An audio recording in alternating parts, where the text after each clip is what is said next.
आपने वंदे मातरम पर फतवा दिया, मुसलमानों को रोका। आपने गजवाए हिंद पर फतवा दिया या नहीं दिया? क्या मतलब है गजवाए हिंद का? आपने फतवा दिया राष्ट्र से पहले मजहब है। क्या आप अलग कानून लाएंगे इस देश में? पूछना चाहता हूं मैं आपसे और इस सरकार से पूछना चाहता हूं, इस दारुल उलूम देवबंद पर अब तक कार्रवाई क्यों नहीं हुई? क्यों नहीं होती इस दारुल उलूम देवबंद पर कानूनी कार्रवाई? कितने राष्ट्र विरोधी फतवे दे चुका है ये। और मौलाना अरशद मदनी, मौलाना महमूद मदनी यहां देवबंद में बैठकर राष्ट्र विरोधी बयान देंगे और हम खामोश बैठे रहेंगे। मैं यहां के प्रशासन से क्या देना चाहता हूं, देवबंद के प्रशासन से, इन पर तुरंत कार्रवाई की जाए और राष्ट्र विरोधी फतवे जो इन्होंने दिए हैं इनके ताला मार दे इस दारुल उलूम देवबंद में। राष्ट्र विरोधी फतवे सब यहीं से चलते हैं। आजादी के बाद हिंदू और मुसलमान दोनों ने वंदे मातरम, राष्ट्रगीत वंदे मातरम का मतलब जाप किया, उसे गाया।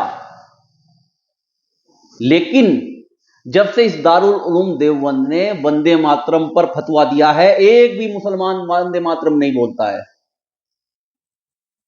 और आप सोच रहे कि दारुल उलूम कुछ कर नहीं रहा है? दारुल उलूम देवबंद ने तो जिहाद भर दिया है यहां के लोगों के मनों में।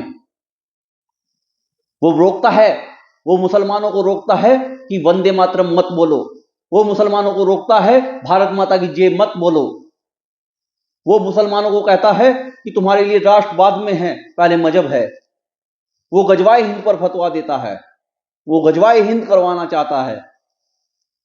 और हम यहां बैठकर देवबंद से कुल 7 किलोमीटर की दूरी पर बैठकर हम इनके राष्ट्र विरोधी फतवे देखेंगे, राष्ट्र विरोधी बयान देखेंगे और प्रशासन खामोश बैठा रहेगा। भारतीय जनता पार्टी सरकार क्या कर रही है? हमें जवाब चाहिए इस चीज का। मैं भारतीय जनता पार्टी को कहना चाहता हूं और आज वे देश विरोधी फतवे दे रहे हैं, देश विरोधी बयान दे रहे हैं और आप खामोश बैठे हैं। मैं गिनवा देता हूं आपको आज। भारत माता की जय पर फतवा किसने दिया? दारुल उलूम देवबंद ने दिया। वंदे मातरम पर फतवा किसने दिया? दारुल उलूम देवबंद ने दिया।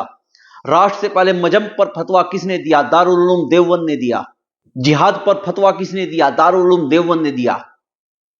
गजवाए हिंद पर फतवा किसने दिया? दारुल उलूम देवबंद ने दिया। लगातार महमूद मदनी, अरशद मदनी देश के खिलाफ बयान देते हैं और हिंदुओं के खिलाफ बयान देते हैं और आप खामोश बैठे हैं। क्या आपका फर्ज नहीं बनता कि इन लोगों को जेल में डाला जाए? मैं इन लोगों को कह देना चाहता हूं कि 2009 ना दोहराए। 2009 को याद कर लेना। ये बार बार जो देश विरोधी बयान देते हैं, हम ज्यादा दूर नहीं बैठे हैं। देवबंद हमारे नजदीक है, 7 किलोमीटर मेरे गांव मीरकपुर से पड़ता है देवबंद।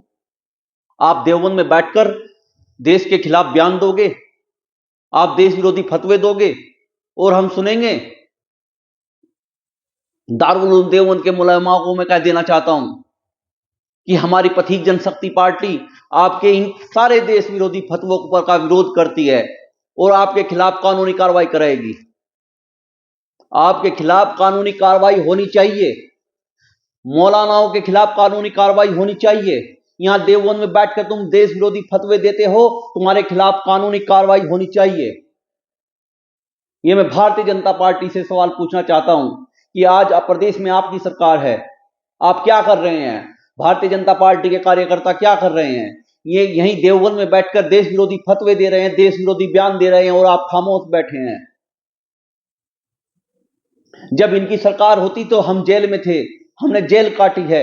आजादी के बाद दारुल उलूम देवबंद ने अगर किसी पर मुकदमा कायम कराया है तो मेरे पे क्या करा है?